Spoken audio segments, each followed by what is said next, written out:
Hello, I'm Liana Lupas. I'm the curator of the scripture collection of American Bible Society, which means that the Bible Society is paying me a salary to do the work I love most in the world.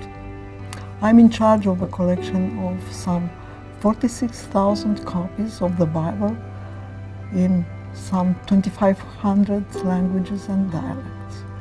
Almost all of them are printed books. We have a few manuscripts, and I'm very happy to talk about my books and my manuscripts to you.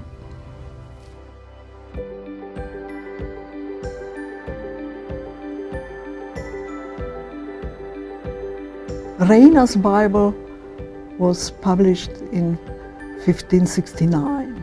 About 20 years later, another Spanish scholar, whose name was Cipriano de Valera, started revising Reina's translation. He worked on the revision for the 20 last years of his life. The Valera revision of the Spanish Bible was printed after Valera's death in 1602.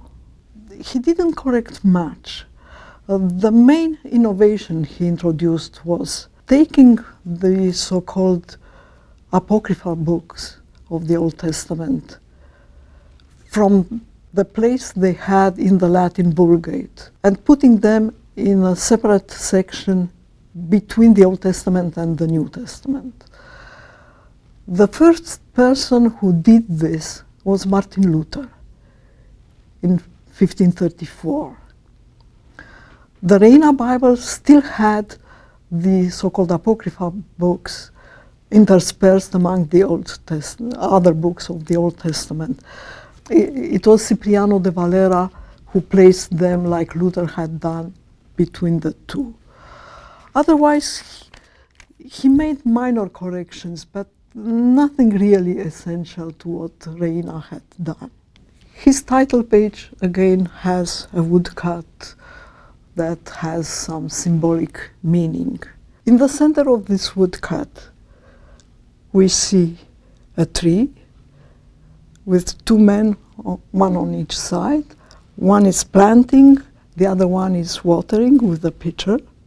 This image is an allusion to 1 Corinthians, where Paul says, "I planted, Apollos watered, and God gave the growth," which seems also to suggest that the Bible will spread out and will have great results. The Spanish word for pitcher is cantaro, and the Valera revision of the Bible is known as La Biblia del Cantaro, the pitcher Bible, as opposed to Reina's Bible, which was the bear Bible, La Biblia del Oso.